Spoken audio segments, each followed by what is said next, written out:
जय हिंद दोस्तों। निफ्टी 50 दिखा रहा है 24,638 पॉइंट्स पे। पॉजिटिव ओपनिंग हुई है मार्केट की, वो हम डिस्कस करेंगे।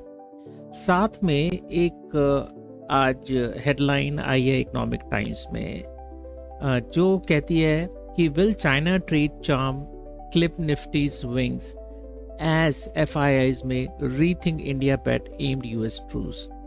कहने का मतलब ये है कि क्या जो इंडिया का एक जो एज था चाइना के ऊपर, क्योंकि चाइना और US का जो वॉर चल रहा था टैरिफ का, उसकी वजह से एक इंडिया का एज था और उस वजह से इंडिया में इन्वेस्टमेंट्स डाइवर्ट हो रही थी चाइना से।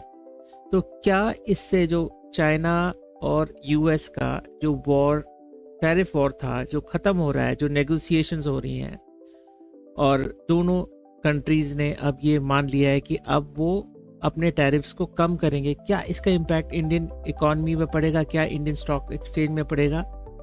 तो ये हम डिस्कस करेंगे आज।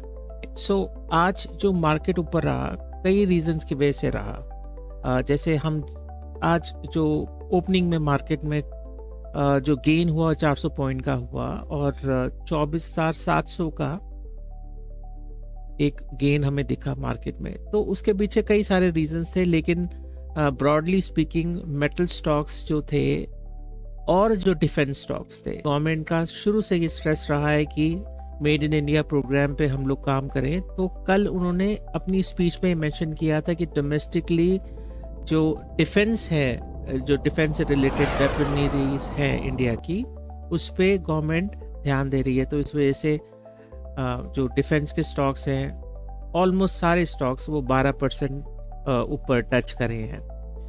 ग्लोबल क्यूज में भी देखें तो हैंग शेंग ने जो फ्यूचर्स है वो 1.1% अप था।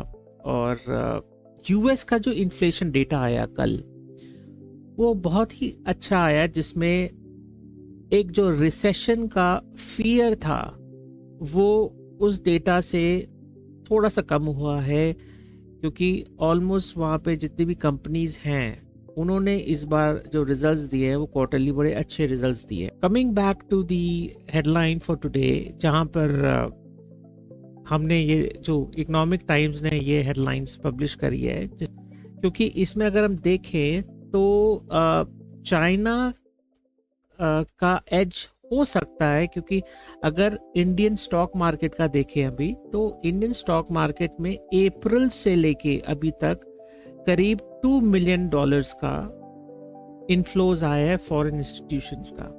और वो बेसिकली इसलिए था क्योंकि जो ट्रम्प और चाइना का जो टैरिफ वॉर था, उसकी वजह से एक सेफ हेवन इंडिया बना हुआ था, और उस वजह से जितने फंड्स फ्लो हो रहे थे वो इंडिया की तरफ हो रहे थे।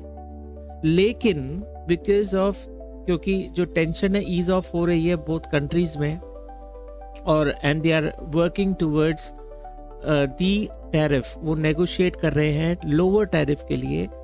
तो इंडिया से बेटर चाइना को एज एन FIIs प्रेफर करेंगे, ये क्वेश्चन है, जिसकी वजह से थोड़ा सा डाउट होने वाला है कि जिस वजह से, जिस तरीके से जो विनिंग स्ट्रीक चल रहा है, जो जिस हिसाब से मार्केट ऊपर की तरफ चल रहा है इस वक्त, कहीं ऐसा ना हो कि इस चीज़ के ऊपर आगे ब्रेक लगे और वो यहाँ पर करेक्शन आ जाए, क्योंकि FIIs जो हैं वो अपना पैसा यहाँ से, यानी कि इंडिया से विड्रॉ करके चाइना ले जाए वापस। तो हमको यहाँ पर थोड़ा कॉशियस रहना है। जिस तरीके से यहाँ तेजी दिख रही है, हमको ये कोशिश करनी है कि यहाँ से जो तेजी बन रही है, हमें बहुत ही सिलेक्टिव बाइंग करनी है। जब डिप्स हो तभी हमने बाई करना है, और अपने पैसे को कंजर्व करके रखना है। जब डिप्स ज़्यादा हैवी डिप्स हो, यानी कि जहाँ करेक्शन कम से कम 400 से 500 पॉइंट का हो निफ्टी का, वहां पे हमें बाइंग करनी है, वो भी सिलेक्टिव करनी है।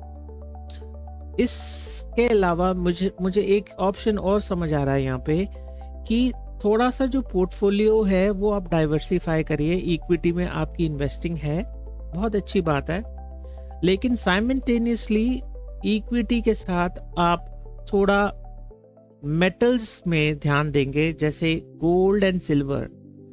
अगर आपके पास 100 रुपीज है तो आप 50 रुपीज इक्विटी में डालिए और 50 रुपीज आप डालिए gold ETF and silver ETF में। तो क्योंकि हम सबको पता है कि जो गोल्ड ETF है या सिल्वर है एज ए मेटल, ये लोग फ्लरिश तब करते हैं जब कोई बैड न्यूज आती है। अभी things are looking good all around, globally हमें शांति दिख रही है, तो गोल्ड अभी सबड्यूड है, वो दबा हुआ है गोल्ड।